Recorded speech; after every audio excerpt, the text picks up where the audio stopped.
Hello' guys, আজিৰ এই ভিডিঅ'টো সেইসকল মানুহৰ কাৰণে যাৰ ঘৰত নেকি ঘৰৰ ভিতৰত নেটৱৰ্ক নাপায়, ঘৰৰ বাহিৰত আহিলে নেটৱৰ্ক পায়।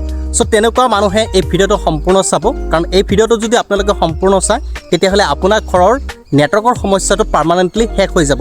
কাৰণ মই জিঅ' পইণ্ট এছিষ্টেণ্ট মেনেজাৰ আপোনালোকৰ সৈতে কথা পাতিবলৈ চেষ্টা কৰিম, আৰু আপোনালোকৰ যিখিনি প্ৰব্লেম আপোনালোকে মোৰ এই ভিডিঅ'ৰ কমেণ্ট ছেকশ্যনত লিখি থৈ যাব। সেই অনুপাতে আপোনালোকক মই পৰামৰ্শ দিম, তাত আপোনালোকে যদি কাম কৰে তেতিয়াহ'লে আপোনালোকে নিশ্চয় এটা সুফল লাভ কৰিব। এটা কথা হ'ল কি জানেনে, আপোনাৰ ঘৰত যদি চাওক, আপোনাৰ ঘৰৰ সন্মুখত যদি নেটৱৰ্ক পায় আৰু যদি আপোনাৰ ঘৰৰ ভিতৰত যদি নেটৱৰ্ক নাপায়, তেতিয়াহ'লে প্ৰব্লেমটো হ'ল কি, আমাৰ যিটো 5G নেটৱৰ্ক হয় বা 4G নেটৱৰ্ক হয়, আপোনাৰ ঘৰৰ ভিতৰলৈকে সোমোৱাৰ সেইখিনি হয়তো ছিষ্টেমেটিক তেওঁলোকে কনজিউম কৰিব নোৱাৰে, যাৰ কাৰণে আপুনি হয়তো নেটৱৰ্কটো সিমানখিনি ভাল নাপায়।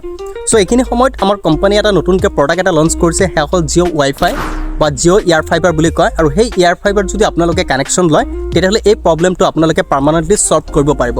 চ' যদি কাৰোবাৰ যদি দৰকাৰ হয় তেতিয়াহ'লে মোৰ এই ভিডিঅ'ৰ জৰিয়তে আপোনালোকে কমেণ্ট কৰিব, মই আপোনালোকক যিমান সোনকালে পাৰোঁ যোগাযোগ কৰিবলৈ চেষ্টা কৰিম।